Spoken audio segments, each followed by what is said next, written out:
Title 8, Crimes Against Persons, Chapter 1, Destruction of Life, Section 1, Parricide, Murder, Homicide. Article 246, Parricide. Any person who shall kill his father, mother, or child, whether legitimate or illegitimate, or any of his descendants, or his spouse, shall be guilty of parricide and shall be punished by the penalty of reclusion perpetua to death. Article 247. Death or physical injuries inflicted under exceptional circumstances.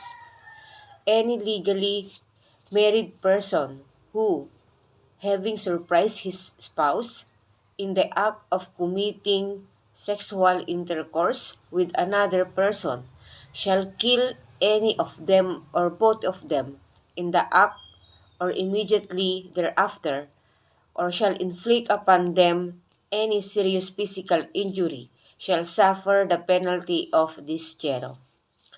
If he shall inflict upon them physical injuries of any other kind, he shall be exempt from punishment.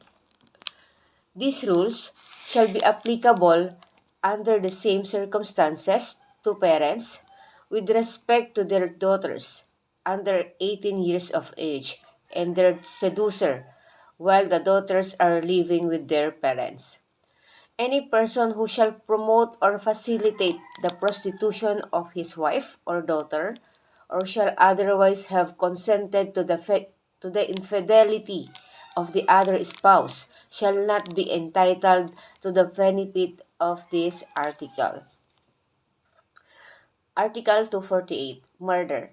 Any person who, not falling within the provision of Article 246, shall kill another, shall be guilty of murder, and shall be punished by reclusion perpetua to death, if committed with any of the following attendant circumstances. 1. With treachery, taking advantage of superior strength, with the aid of armed men, or employing means to weaken the defense, or of means or persons to ensure or afford impunity. 2. In consideration of a prize, reward, or promise. 3. By means of inundation, fire, poison, explosion, shipwreck, stranding of a vessel, derailment, or assault upon a railroad, fall on an airship by means of a motor vehicles, or with the use of any of other means involving great waste and ruin. 4. On occasion of any of the calamities enumerated in the preceding paragraph, or of an earthquake, eruption of volcano, destructive cyclone, epidemic, or any other public calamity. 5. With evident premeditation. 6. With cruelty, by deliberately and inhumanly augmenting the suffering of the victim, or outraging or scoffing at his person or corpse. Article 249, Homicide. Any person who, not falling within the provisions of Article 246, shall kill another without the attendance of any of the circumstances enumerated in the next preceding article, shall be deemed guilty of homicide and be punished by reclusion per temporal. Under Section 10 of RA 7610, the penalty for homicide if the victim is under 12 years of age is reclusion perpetua. Okay. Article 250. Penalty for frustrated murder, parricide, or homicide. The courts, in view of the facts of the case, may impose upon the person guilty of the frustrated crime of parricide, murder, or homicide, defined and penalized in the preceding articles, a penalty lower by 1 degree than that which should be imposed under the provisions of Article 50. The courts, considering the facts of the case, may likewise reduce by 1 degree the penalty which under Article 51 should be imposed for an attempt to commit any of such crimes. Article 251. Death caused in a tumultuous affray, when, while several persons, not composing groups organized for the common purpose of assaulting or attacking each other reciprocally, quarrel and assault each other in a confused and tumultuous manner, and in the course of the affray someone is killed, and it cannot be ascertained who actually killed the deceased, but the person or persons who inflicted serious physical injuries can be identified. Such person or persons shall be punished by prison mayor. If it cannot be determined who inflicted the serious physical injuries on the deceased, the penalty of prison correctional in its medium and maximum periods shall be imposed upon all those who shall have used violence upon the person of the victim. Article 252. Physical injuries inflicted in a tumultuous affray. When in a tumultuous affray as referred to in the preceding article, only serious physical injuries are inflicted upon the participants thereof, and the person responsible therefor cannot be identified. All those who appear to have used violence upon the person of the offended party shall suffer the penalty next lower in degree than that provided for the physical injuries so inflicted.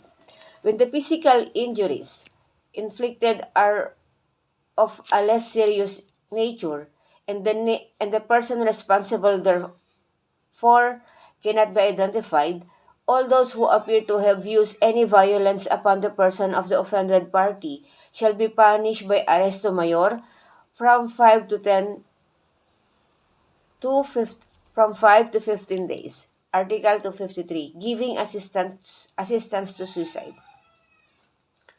Any person who shall assist another to commit suicide shall suffer the penalty of prison mayor. If such person lends his assistance to another to the extent of doing the killing himself, he shall suffer the penalty of reclusion temporal. However, if the suicide is not consummated, the penalty of arresto mayor in its medium and maximum period shall be imposed. Article 254. Discharge of firearms. Any person who shall shoot at another with any firearm shall suffer the penalty of prison correctional in its minimum to medium periods, unless the facts of the case are such that the act can be held to constitute frustrated or attempted parricide, murder, homicide, or any other crime for which a higher penalty is prescribed by any of the articles of this code. Section 2. Infanticide and abortion. Article 255. Infanticide. The penalty provided for parricide in Article 246 and for murder in Article 248 shall be imposed upon any person who shall kill any child less than 3 days of age. If the crime penalized in this article be committed by the mother of the child for the purpose of concealing her dishonor, he shall suffer the penalty of prison mayor in its medium and maximum periods. And if said crime be committed for the same purpose by the maternal grandparents of either of them, the penalty shall be reclusion temporal. Article 256. Intentional abortion. Any person who shall intentionally cause an abortion shall suffer 1. The penalty of reclusion temporal if he shall use any violence upon the person of the pregnant woman. 2. The penalty of prison mayor if, without using violence, he shall act without the consent of the woman. 3. The penalty of prison correctional in its medium and maximum periods if the woman shall have consented Article 257, unintentional abortion. The penalty of prison correctional in its minimum and medium periods shall be imposed upon any person who shall cause an abortion by violence but unintentionally. Mga timpla ka na ng kape ah. Article 258. Article 258, abortion practiced by the woman herself or by her parents. The penalty of prison correctional in its medium and maximum periods shall be imposed upon a woman who shall practice an abortion upon herself or shall consent that any other person should do so. Any woman who shall commit this offense to conceal her dishonor shall suffer the penalty of prison correctional in its minimum and medium periods. If this crime be committed by the parents of the pregnant woman or either of them, and they act with the consent of said woman for the purpose of concealing her dishonor, the offenders shall suffer the penalty of prison correctional in its medium and maximum periods. Article 259. Abortion practiced by a physician or midwife and dispensing of abortives. The penalties provided in Article 256 shall be imposed in its maximum period, respectively, upon any physician or midwife who, taking advantage of their scientific knowledge or skill, shall cause an abortion or assist in causing the same. Any pharmacist who, without the proper prescription from a physician, shall dispense any abortive shall suffer arresto mayor and a fine of not exceeding 100,000 pesos. Article 2, Section 3, Duel. Article 260, Responsibility of participants in a duel. The penalty of reclusion temporal shall be imposed upon any person who shall kill his adversary in a duel, if he shall inflict upon the latter physical injuries only, he shall suffer the penalty provided therefore according to their nature. If any other case, the combatants shall suffer the penalty of arresto mayor, although no physical injuries have been inflicted. The seconds shall in all events be punished as accomplices. Article 261, challenging to a duel.